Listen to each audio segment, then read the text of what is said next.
Friends, today I am joined with my senior colleague, National Secretary of the Bharatiya Janata Party, a dear friend of mine, and also a candidate from Kerala in the last election, Shri Anil Antony ji. And the both of us will be addressing you on a very important issue that has actually shaken the conscience of this country.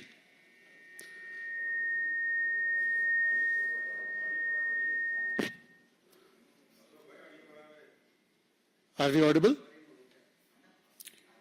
Friends, the visuals of the burning pyres that are emanating from Tamil Nadu makes all of us, every Indian, hang his head in shame, sorrow, anger and grief. These burning bodies of 53 individuals, they are the bodies of 53 Indians. They are the bodies of 53 Tamilians. They are the bodies of 53 breadwinners of their families. They are the bodies of 53, majority of them are youth. And because that area in Tamil Nadu, if you are familiar with it, Karunapuram, it is a SC-dominated area. A majority of these 53 people unfortunately belong to the SC community, to the backward community. And this image will be remembered for a very, very long time, because this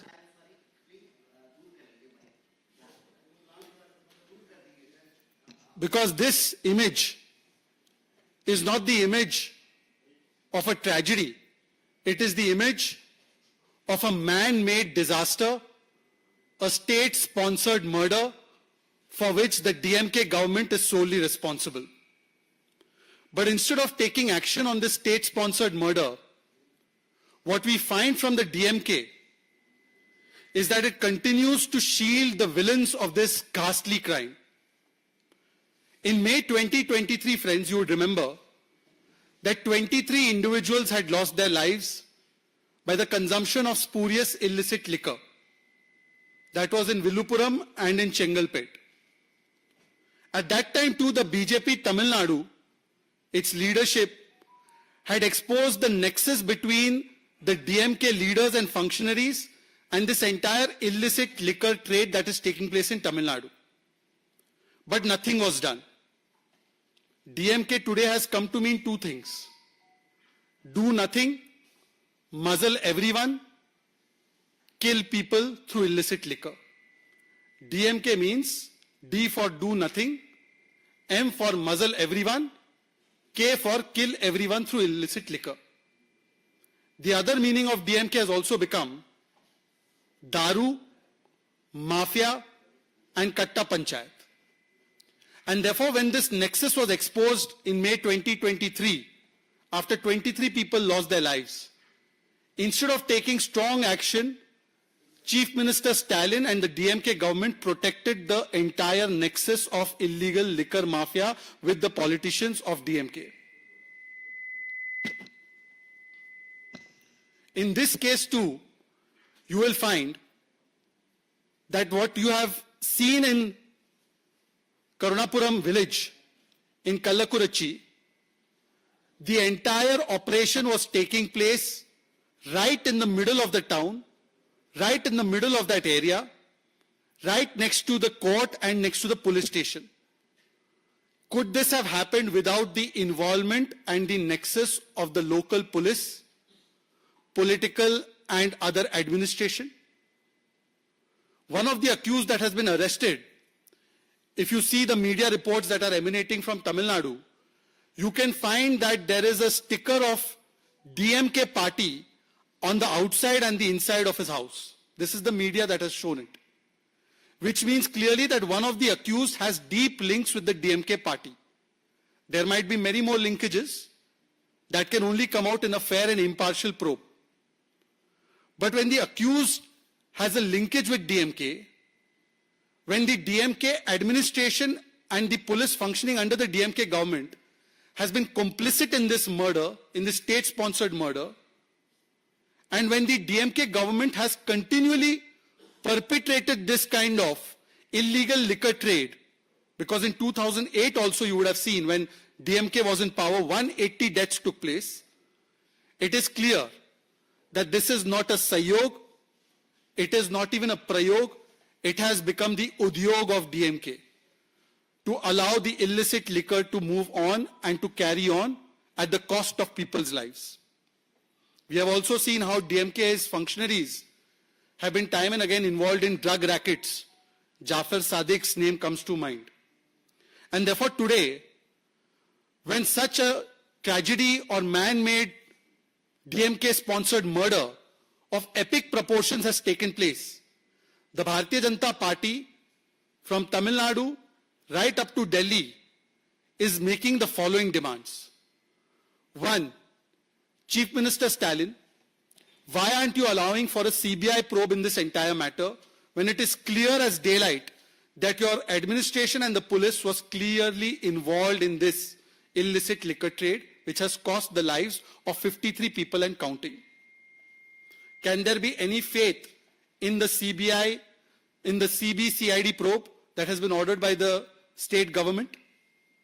Second, why is the Minister of Prohibition and Excise, Mr. Muthuswamy, not being sacked immediately for an impartial probe to take place?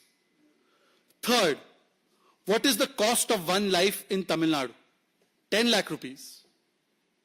10 lakh rupees is enough to take the life of one person in Tamil Nadu.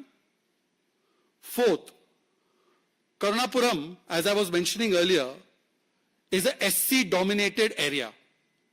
Majority of the victims, the families, belong to the SC community.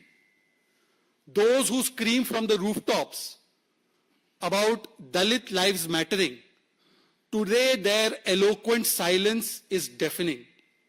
The eloquent silence of Shri Rahul Gandhi and Priyanka Vadra ji, who during the election spoke umpteen number of times about South India, about how they were the natural choice for South India, and about Dalits. Today, after this man-made disaster has taken place, thanks to their ally DMK, they have not uttered a single comment or word, leave alone a condolence message.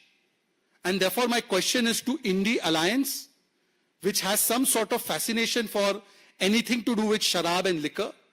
You can see whether it is in Delhi, Sharab Ghotala, whether it was the previous government in Chhattisgarh or Bhupesh Baghel, Sharab Ghotala, or whether it is Jharkhand, or whether it is now in Tamil Nadu. Why are the members of the Indie Alliance eloquently silent on this entire issue? And what will it take for Rahul Gandhi and Priyanka Vadra, who talk about many issues, many tragedies which take place in other states, for them to open their mouth on this entire issue where 53 people have lost their lives? This means that their concern for South India was only cosmetic. Their concern for SC community was only cosmetic. Finally, since majority of the victims are from the SC community, it would be appropriate, and we can make this demand as citizens of the country, that the SC Commission or the other commissions that are involved in this task should take notice of this, perhaps suo motu notice, and should ask the Chief Minister of Tamil Nadu and also the DGP and other functionaries of Tamil Nadu government and police as to who is responsible for the cost of these 53 lives. Until we speak, till now, Chief Minister Stalin has not visited the area concerned. This shows that he has abdicated all the responsibility, and therefore, today accountability must be fixed. We once again demand a CBI probe, and we demand immediate sacking of the Prohibition and Excise Minister. I will now hand it over to my colleague Anil Antony ji, after which we will open up for some questions.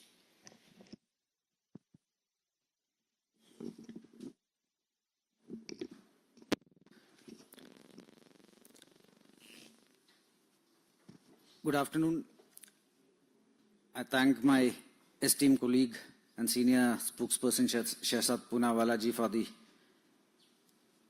brief. And I also thank all my friends in the media fraternity for being here today.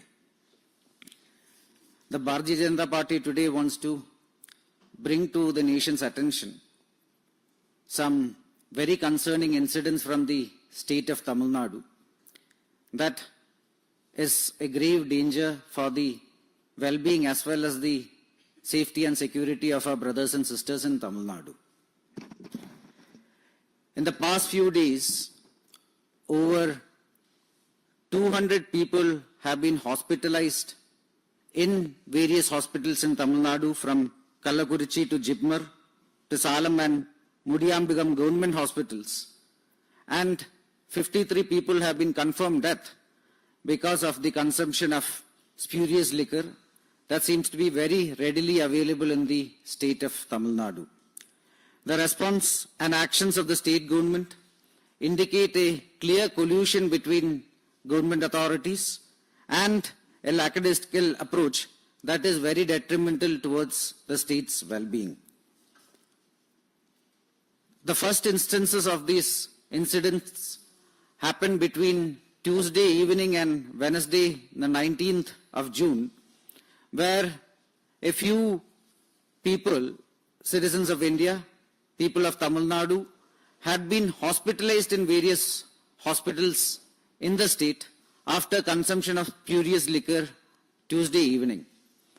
However, after some deaths, after the relatives of some of the victims coming out in public and saying that it is because of spurious liquor, the collector of the district, he came out in public and on record said that the deaths are because of some mysterious illness without referring to spurious liquor.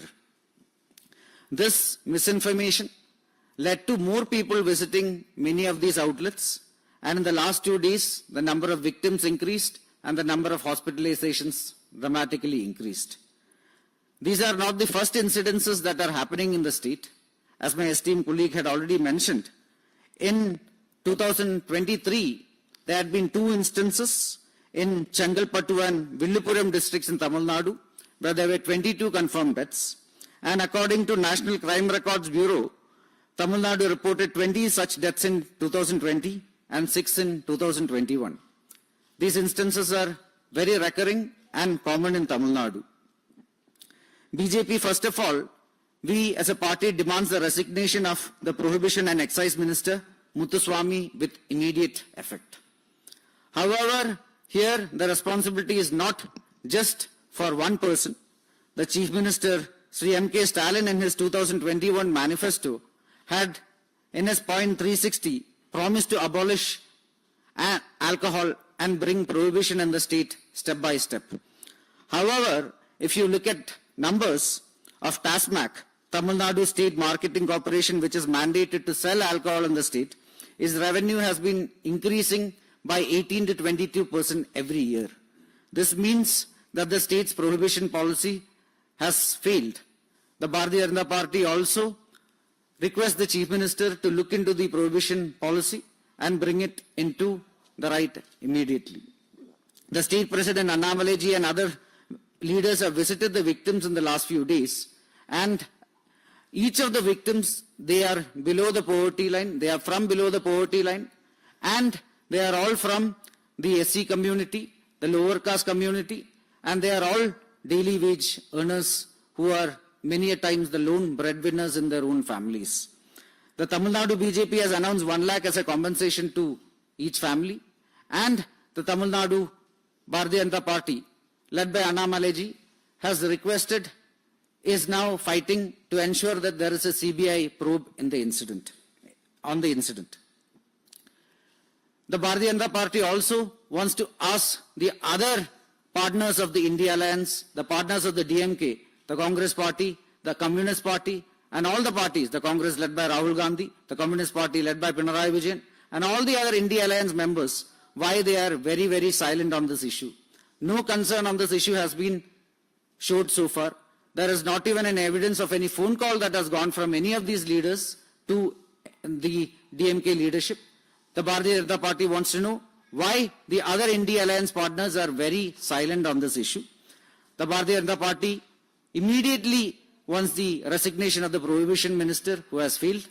The Bharatiya Janata Party wants to know why the chief minister of the state, Sri M.K. Stalin, has not gone to these areas so far. We want a CBI inquiry in the state. We are fighting for that. And we want to ensure that there is justice to each of the victims and there is well-being, safety and security for our brothers and sisters in Tamil Nadu. Thank you. Before we open it up for questions, I'll just make a brief statement in Hindi also. Primarily this issue, because it concerns Tamil Nadu, we thought it was better to open in English. मित्रों, जो दृश्य हम लोग उन जलती हुई चिताओं के देख रहे हैं लगातार, वो हर भारतीय को अपना मस्तिष्क झुकाने पर शर्म से, गुस्से से मजबूर करती है। क्योंकि वो दृश्य जो है वो केवल 53 लाशों के नहीं है, वो 53 भारतीय हैं, वो 53 तमिलियंस हैं, वो 53 ऐसे लोग हैं जो अपने परिवार के एकमात्र कमाई का स्रोत थे। वो किसी के भाई थे, वो किसी के बेटे थे, वो युवा थे, और अधिकतम लोग, क्योंकि करुणापुरम इलाका जो है कल्लाकुरिच्ची का, वो क्योंकि वो एससी अनुसूचित जाति समुदाय डोमिनेटेड इलाका है, तो ज्यादातर जो लोग थे वहां के वो अनुसूचित जाति से आने वाले लोग थे। और इस पर आज सवाल ये पैदा होता है कि इसको केवल कोई दुर्घटना घटना बोलना ये अन्याय होगा।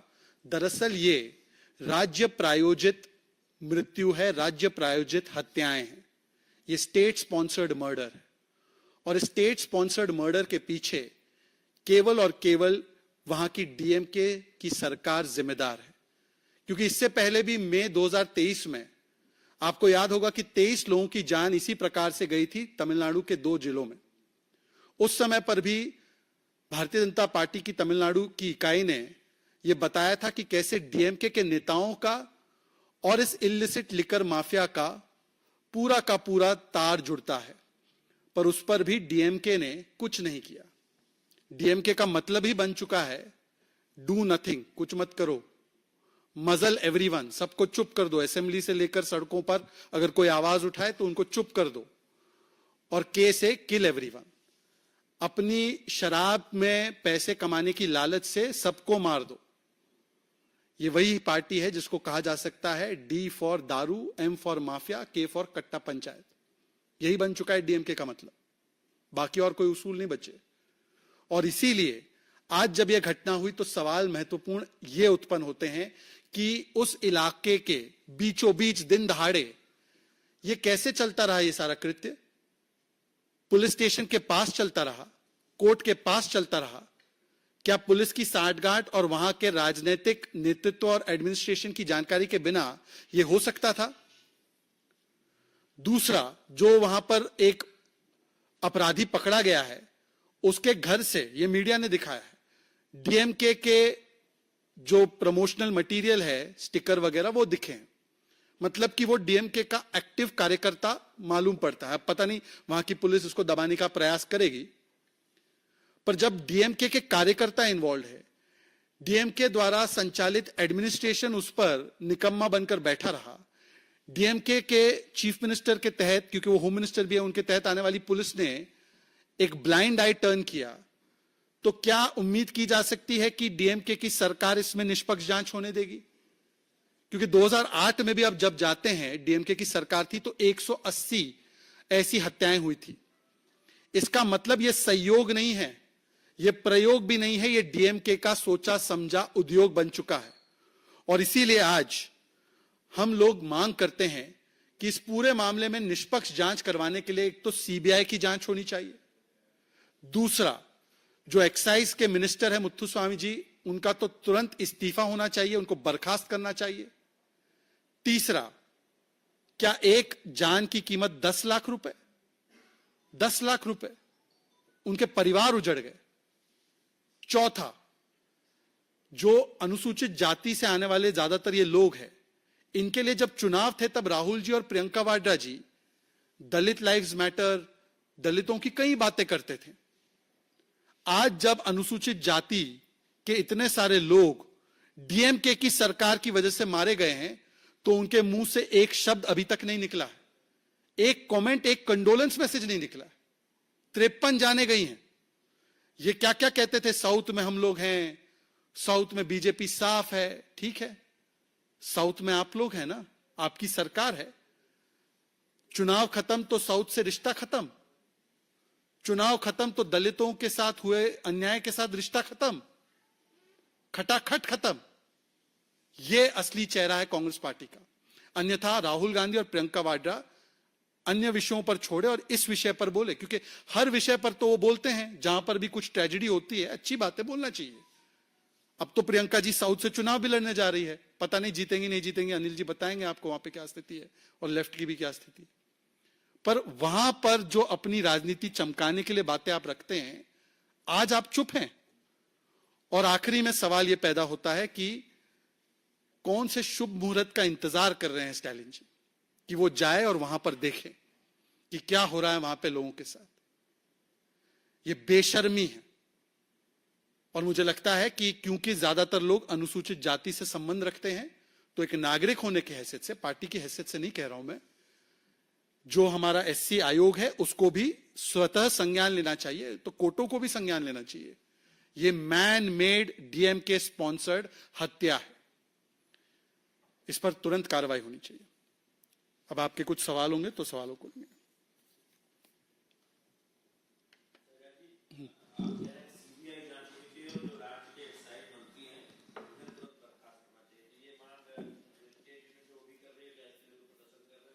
हाँ, लगातार आज भी अगर आप देखेंगे तो भारतीय जनता पार्टी तमिलनाडु की, उसके सोशल मीडिया पे आप जाकर देख भी सकते हैं, हमारा हर नेता सड़क से लेकर विधानसभा तक और विधानसभा से लेकर न्यायालय तक, मतलब कि केवल एक नहीं 3 तरफा लड़ाई, उसको लड़ने के लिए कटिबद्ध है। अन्नामलाई जी स्वयं गए थे, उन परिवारों से मिले, उन पीड़ितों से मिले। जैसे अनिल जी ने बताया, 1-1 लाख रुपए हमने अपनी तरफ से मुआवजा उनको दिया है। उनकी लड़ाई हम लड़ रहे हैं, कानूनी रूप से भी लड़ेंगे, सड़कों पर भी लड़ेंगे। और लगातार भारतीय जनता पार्टी की तमिलनाडु इकाई, जब तक इसमें सीबीआई की जांच और जब तक मंत्री का इस्तीफा नहीं होता, तब तक इस विषय पर हम लोग उन परिवारों के साथ, उन अनुसूचित जाति के परिवारों के साथ खड़े रहेंगे। हमारा रिश्ता केवल चुनाव तक का नहीं है, हमारा रिश्ता दक्षिण के साथ और अनुसूचित जाति के लोगों के साथ हमारा सैद्धांतिक रिश्ता है, हमारा संवैधानिक रिश्ता है, हमारा केवल मतलब का रिश्ता नहीं। और किसी के कोई सवाल होंगे इस विषय पर तो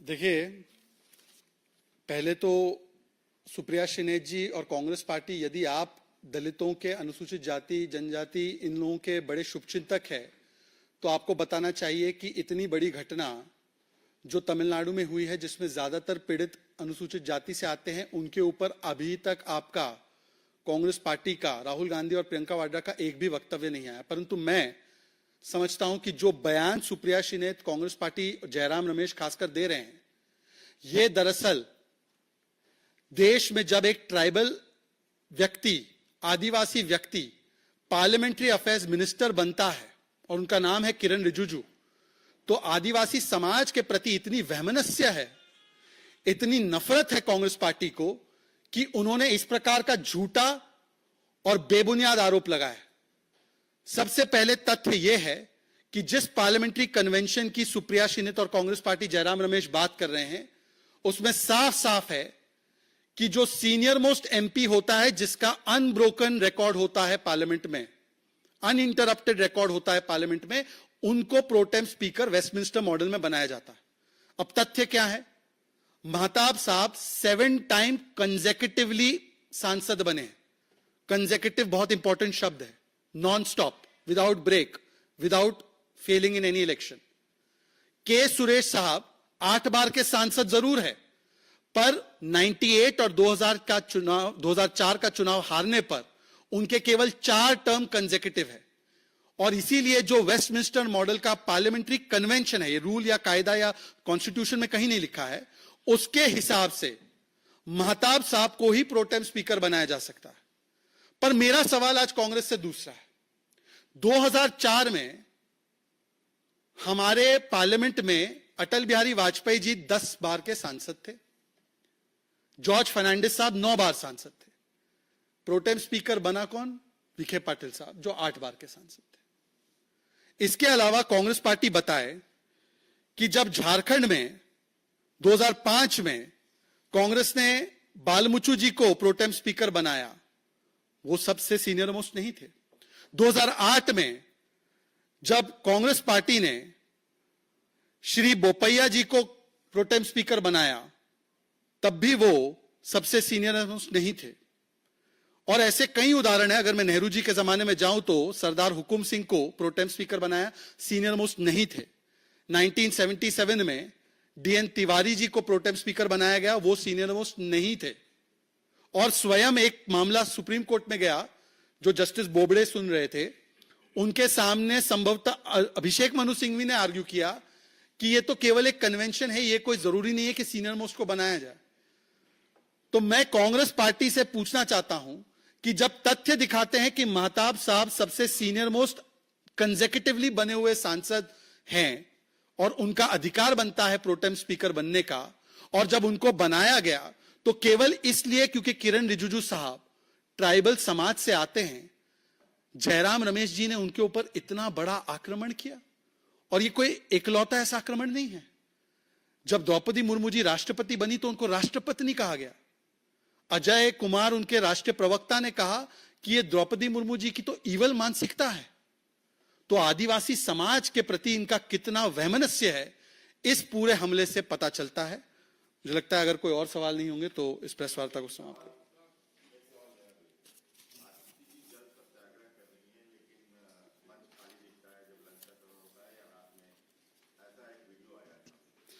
भाई साहब, ऐसा है, पहले शराब घोटाला, फिर पानी का घोटाला, वाटर टैंकर का घोटाला, अब अनशन में भी घोटाला। ये मजेदार बात है, अभी कई लोगों ने सोशल मीडिया पे वीडियो जारी किया है और संभवतः भारतीय जनता पार्टी की दिल्ली इकाई ने भी इसको जारी किया है कि 10:30 बजे किसी ने दिखाया कि सुबह 10:30 बजे थे वो अनशन पर पहुंचे नहीं, और रात को 11 बजे वो अनशन से उठकर शायद डिनर विनर करने के लिए चले गए। बीच में लंच के लिए भी ब्रेक लेते हैं। तो ये कैसा अनशन है कि ब्रेकफास्ट खाने के बाद शुरू होता है और लंच करने से पहले समाप्त हो जाता है। तो अनशन में भी घोटाला करने की ये पार्टी उतारू है। और सवाल यह है कि अनशन नहीं, एक्शन करना है। भाई, सरकार आपकी, जल बोर्ड आपका, व्यवस्था आपकी, प्रदर्शन आपका, और जिम्मेदारी भाजपा की। ये किस प्रकार से जिम्मेदारी हमारी है भाई? 10 साल हो चुके हैं। सुप्रीम कोर्ट ने कहा है सीधे सीधे कि वाटर टैंकर माफिया और जो वाटर वेस्टेज हो रहा है, क्योंकि दिल्ली जल बोर्ड में 80,000 करोड़ का घोटाला किया है, तो वहां पे कोई नई व्यवस्था है, पाइप्स नहीं बन पाई है। ये दोनों मुख्य कारण है कि दिल्ली की जनता आज पानी के लिए त्राहिमाम त्राहिमाम कर रही है। इस पर एक्शन करने के बदले अनशन का और ड्रामेबाजी का एक नया अध्याय शुरू कर रहे हैं।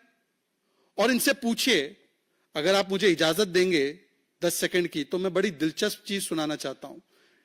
ये बड़ी दिलचस्प बात है। 2012 में अरविंद केजरीवाल जी कह रहे थे, आगे किया जा सकता है। जहां तक पानी का सवाल है, दिल्ली के अंदर आज 40% दिल्ली को पीने का पानी नहीं मिल रहा है। क्यों नहीं मिल रहा है? देवली के अंदर पानी नहीं है, मेहरौली में पानी नहीं है, अम्बेडकर नगर में पानी नहीं है, संगम विहार में पानी नहीं है, चिराग दिल्ली में पानी नहीं है, लाल कुआं में पानी नहीं है। क्यों नहीं पानी है? 40% दिल्ली में घर में पानी नहीं आ रहा। ऐसे नहीं कि पानी की कमी है हमारे देश के अंदर, हमारी दिल्ली के अंदर। दिल्ली में 84 करोड़ गैलन पानी प्रतिदिन बनता है। 2 करोड़ की जनसंख्या है। इसको आप भाग देके देख लीजिए, 250 लीटर पानी प्रतिदिन हर व्यक्ति के लिए बनता है। 250 litre per capita per day, हर आदमी के लिए इतना पानी बनता है। चाहे वो गरीब हो, चाहे अमीर हो, चाहे बच्चा हो, चाहे बूढ़ा हो, हर आदमी के लिए इतना पानी बनता है। इंग्लैंड के अंदर 150 लीटर पानी बनता है रोज हर आदमी के लिए। जर्मनी के अंदर 150 लीटर पानी बनता है रोज हर आदमी के लिए।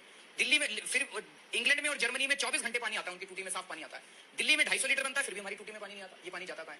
तो ये सारा का सारा पानी जो है ये चोरी हो रहा है, हमने पता करवाया। ये दिल्ली में कई 100 वाटर टैंकर कंपनीज काम कर रही है। आज आप अभी वाटर टैंकर कंपनी को फोन करो, उसको बोलो 20 वाटर टैंकर चाहिए, तो तुरंत भेज देगी। उसको पानी कहां से मिलता है? आपके घर में पानी। जब सत्ता में नहीं थे तो उनको पता चल रहा था पानी कहां गया। अब तो सत्ता में है आप, तो ये जो 250 लीटर पानी हर व्यक्ति के लिए, दिल्ली के वासी के लिए बनता है, आप ही ने कहा था वाटर टैंकर चुराते हैं, और वाटर टैंकर पर कार्रवाई करने के लिए आदरणीय सुप्रीम कोर्ट ने कहा है। आप अनशन करते वाटर टैंकर माफिया के खिलाफ, उनके खिलाफ तो जुबान नहीं खुलती।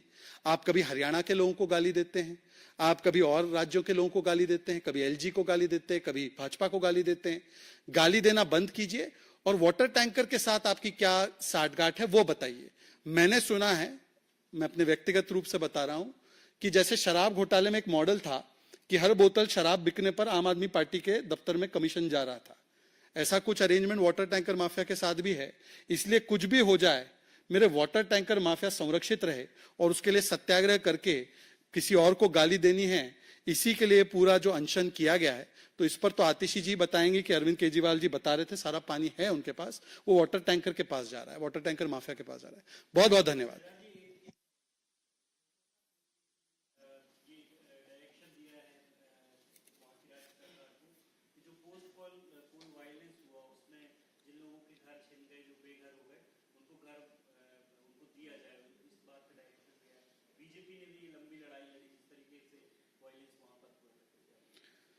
देखिए, टीएमसी का मतलब आज बन चुका है तालिबानी मानसिकता एंड कल्चर, और ये तालिबानी मानसिकता और कल्चर के तहत हर चुनाव के बाद राजनीतिक हिंसा का एक इंस्टीट्यूशनलाइजेशन हो चुका है।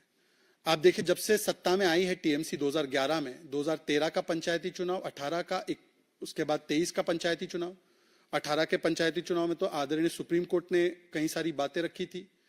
21 का पोस्ट पोल वायलेंस, जिसमें कोलकाता हाई कोर्ट ने बातें रखी थी कि रूल ऑफ लॉ नहीं, लॉ ऑफ द रूलर बन चुका है। और हर जगह राजनीतिक हिंसा को इंस्टीट्यूशनलाइज कराना, यहां तक कि अगर कोई ईडी या एनआईए की टीम जाती है तो उनके ऊपर भी हमला हो जाता है। राष्ट्रवादी कार्यकर्ताओं को मौत के घाट उतारा जाता है, केवल भाजपा के नहीं, यहां तक कि कांग्रेस और लेफ्ट के कार्यकर्ताओं को भी मारा जाता है। तो political violence has been institutionalised by the Trinamool Congress and it has become an art form for them to indulge in political violence. Unfortunately, जो संविधान बचाओ और संविधान की कॉपी लेकर घूमने वाले लोग, जब स्वयं उनके नेता भी बोलते हैं कि पश्चिम बंगाल में संविधान तो लागू ही नहीं हो पा रहा है, यहां पे राष्ट्रपति शासन की आवश्यकता है, अधीर रंजन चौधरी बोलते हैं, तो ऐसे संविधान बचाओ वाली मंडली, जिसमें सबसे आगे है राहुल गांधी, उनके मुंह से एक शब्द नहीं निकलता। कम से कम अब जब कोर्ट के इतने आदेश आ रहे हैं तो उनको कम से कम जो संविधान बचाने की प्रक्रिया पश्चिम बंगाल में सबसे ज्यादा जरूरी है, उस विषय पर कुछ जरूर बोलना चाहिए।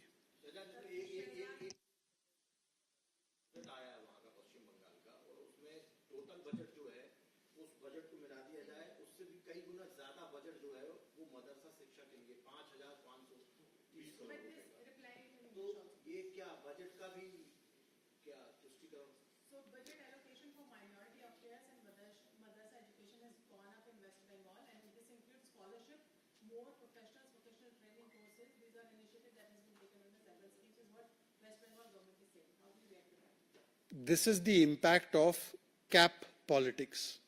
Cap meaning competitive appeasement politics.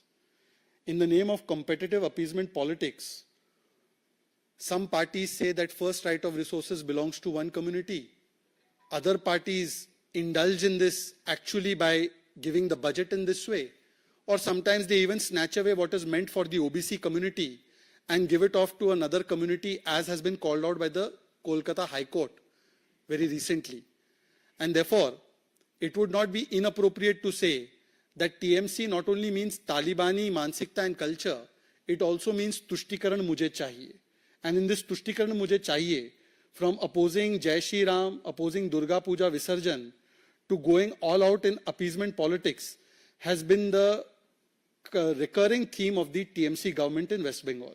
Hindi में बोल देता हूं, जो पश्चिम बंगाल में टीएमसी की सरकार है, उसको कह सकते हैं कि ये केवल तालिबानी मानसिकता और कल्चर का प्रदर्शन नहीं, बल्कि तुष्टीकरण मुझे चाहिए का ऐसा परिचय देती है और कंपेटिटिव अपीजमेंट पॉलिटिक्स अर्थात कैप की पॉलिटिक्स का ऐसा परिचय देती है कि कुछ लोग उनके जो साथी है कहते हैं कि बजट पर पहला अधिकार फलाने समुदाय का, और कुछ लोग पश्चिम बंगाल में उसको जमीन पर उतारने के लिए भी उतारू हो जाते हैं।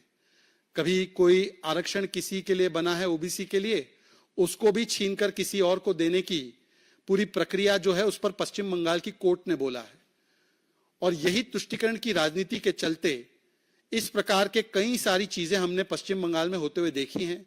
रामनवमी के जो जुलूस है उस पर हमले हो जाते हैं, जय श्री राम बोलने पर गिरफ्तार हो जाते हैं, दुर्गा पूजा विसर्जन की अगर कोई यात्रा हो तो उसके ऊपर रोक लग जाती है और ताजिया को इजाजत दे देते हैं तो हाईकोर्ट को स्टेप इन करना पड़ता है।